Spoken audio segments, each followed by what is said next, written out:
April 30th, 2010, Thurrock, Essex. If you pull up the archival footage from that morning, specifically the clips broadcast by Sky News or the local BBC affiliates, you're looking at what appears to be the most successful retail launch in British history.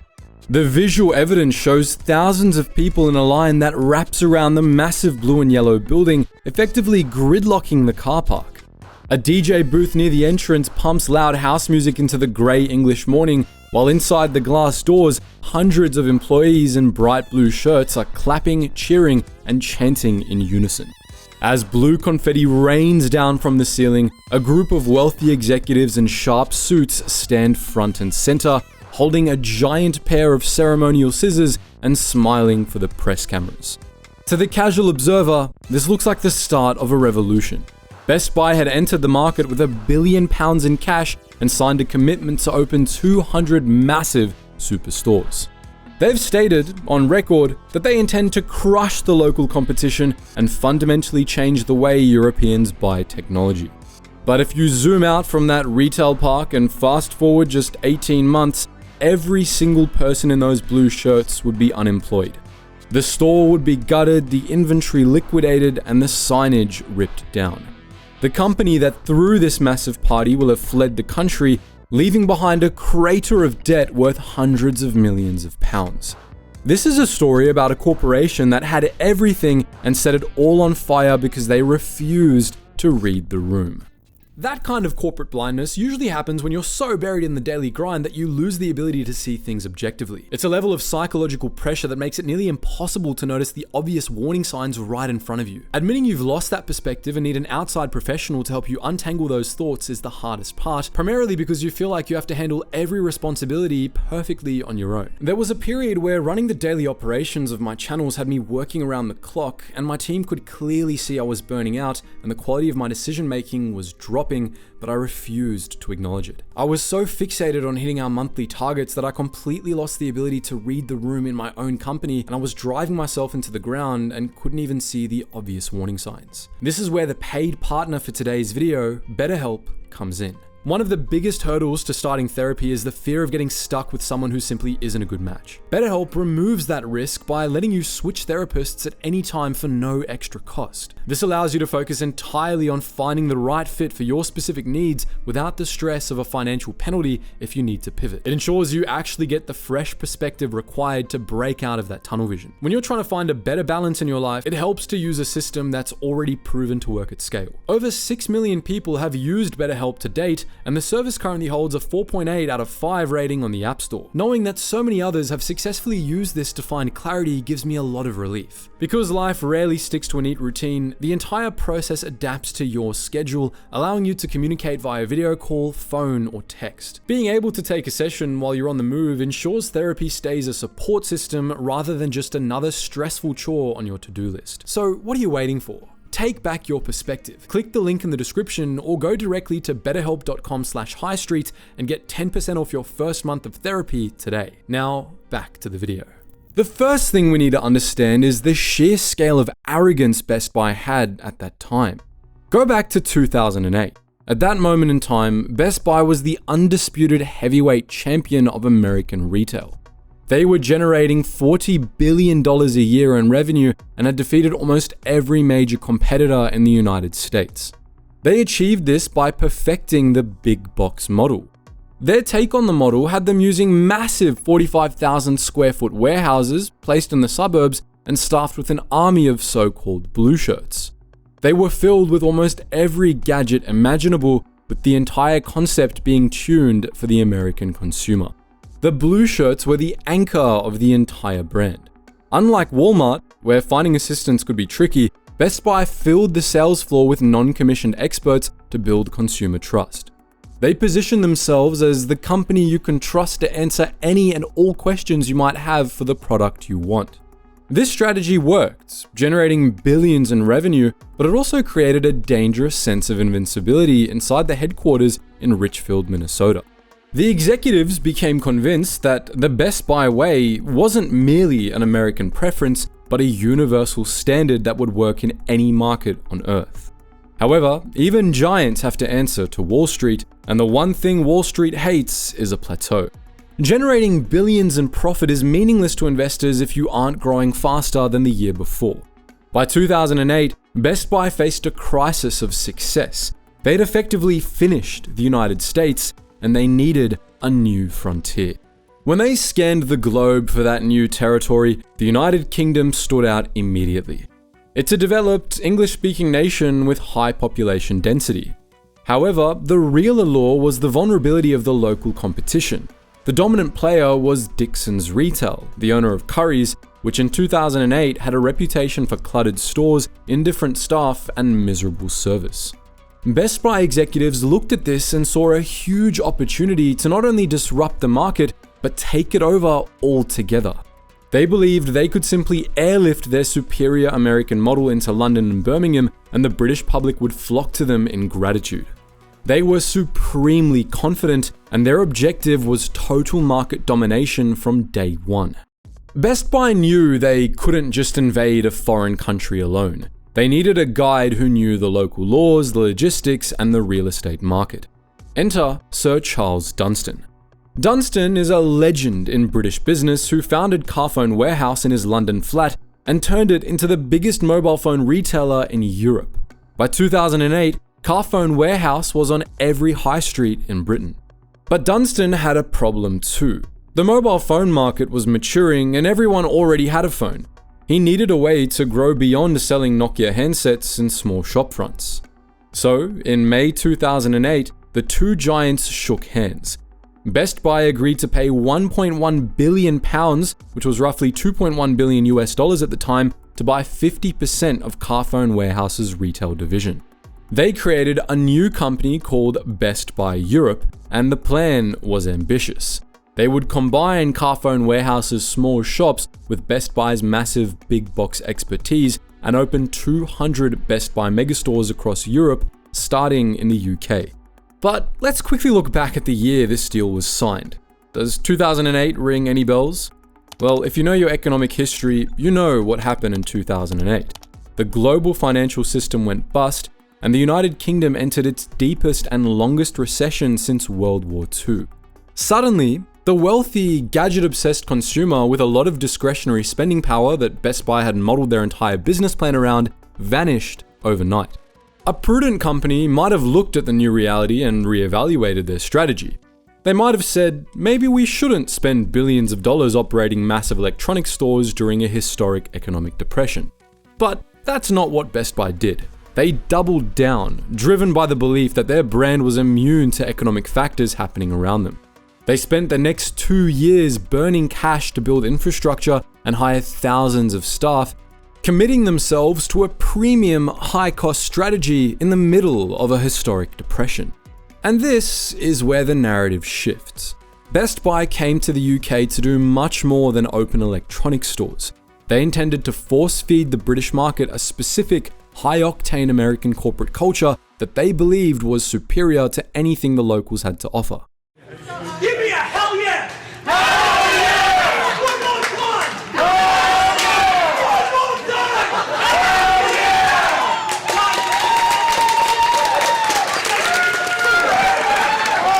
yeah! In the United States, the Best Buy culture is defined by aggressive optimism. Managers shout motivational slogans, employees chant in unison, and the team psychs themselves up to hit the sales floor.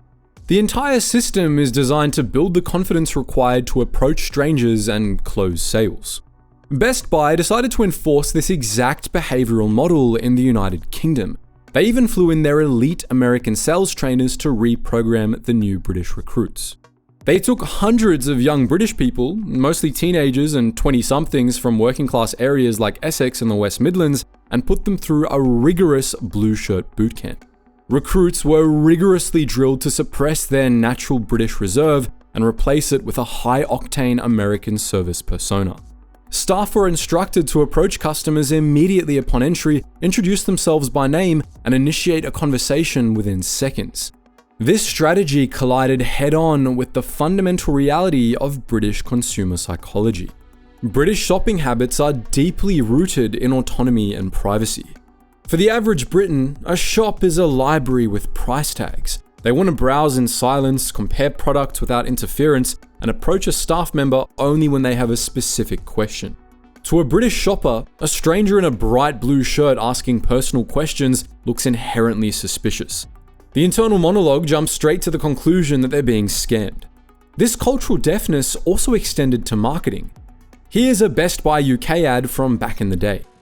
We love technology. We love finding the technology that's right for you. At Best Buy, the world's leading technology store, we love what we do. They didn't even have a British accent advertising. Now, remember that big box concept we talked about just then? Well, Best Buy's financial dominance in America is built entirely on it. To generate the necessary return on investment, a standard Best Buy store requires between 45,000 and 50,000 square feet of floor space, which allows them to stockpile massive amounts of inventory, creating the endless aisle effect that crushes smaller competitors. In the United States, securing this kind of real estate is straightforward. The country is vast, land in the suburbs is cheap, and zoning laws are generally permissive. If Best Buy wants to open a store in Ohio, they simply find a cornfield near an interstate highway, pave over it, and build a box. However, attempting to force this model onto the UK revealed a profound misunderstanding of British geography. The UK is a small, densely populated island with some of the strictest urban planning laws in the Western world. The government actively protects town centres and greenbelt land, making it nearly impossible to build massive new warehouses near prime residential areas. This strategy forced them into far-flung locations like Thurrock, Hedge End, Merry Hill, Aintree, and Cribbs Causeway, which are effectively cut off from casual passerbys. Places you can only reach if you specifically plan to drive there. This exposed the second major flaw in their logic: the assumption that American driving habits would translate to Europe. In the US, a 30-minute drive to a retail park is considered a standard errand. The infrastructure's built for it, petrol's cheap, and the culture is car-centric. In the United Kingdom, a 30-minute drive to buy a toaster is a significant barrier to entry. This is especially true given the density of the existing competition. The average British consumer usually has a Currys and Argos or a rich network of independent shops within a 10-minute radius of their home. Best Buy was asking customers to drive past 3 or 4 convenient competitors to visit a store that sold the exact same products at roughly the same price. The executives in Minnesota believed the Best Buy experience would be so magnetic that customers would happily make the pilgrimage to these far-flung locations just to interact with a blue shirt. Coupled with the fact that marketing failed to give anyone a reason to drive there, the stores remained desolate. Best Buy found themselves trapped in a high-cost nightmare. And if not to make things worse, Best Buy approached their inventory with the same copy-paste philosophy they applied to everything else. They filled their UK showrooms with the exact same fridges, washing machines, and dryers that they sold in the suburbs of Dallas and Minneapolis, which is problematic given that the average home size in the States hovers around 2,300 square feet, which means space for larger appliances. Meanwhile, the UK is a nation of Victorian terraced houses and compact flats, and the average floor plan is less than half the size of its American counterpart. Doorways are narrower, hallways are tighter, and kitchens are often smaller. Best Buy ignored this and devoted thousands of square feet of prime retail space to displaying giant American appliances. Customers would walk in, admire the sheer scale of a side-by-side fridge freezer, and then realize it was physically impossible to get inside their house. It wouldn't fit through the front door, let alone into the standard kitchen alcove. And to top it all off, they didn't account for Amazon, which was rendering the entire concept of the HighStreet obsolete from the cloud. By 2010, the UK was already one of the most advanced e-commerce markets on Earth on account of its size. Compared to the United States, a truck can drive from a warehouse in the Midlands to almost any doorstep in the country overnight. This allowed Amazon to weaponize convenience. They were aggressively expanding their electronics section, stripping out the overhead of physical stores and passing those savings directly to the customer. Best Buy had wagered their entire future on the physical experience, thinking that customers needed to touch the product, see the screen quality, and consult an expert before spending money. To be fair, they were correct about the touching part, but they completely misread the buying part. Because this era birthed the phenomenon of showrooming. Customers would happily drive to the massive Best Buy store, park for free, spend 20 minutes playing with the cameras, testing the laptops, and extracting free advice from the knowledgeable blue shirts. Then, standing right there in the aisle, they would pull out their smartphone, scan the barcode, and buy the exact same item on Amazon for 10% less. Now, to go back to that grand opening in Thurrock on April 30th, 2010, the crowds, the long queues, and the massive sales figures were just optical illusions. Best Buy, sensing the skepticism in the market, had panicked. To guarantee a high turnout, they authorized deep discounts that bordered on fiscal insanity.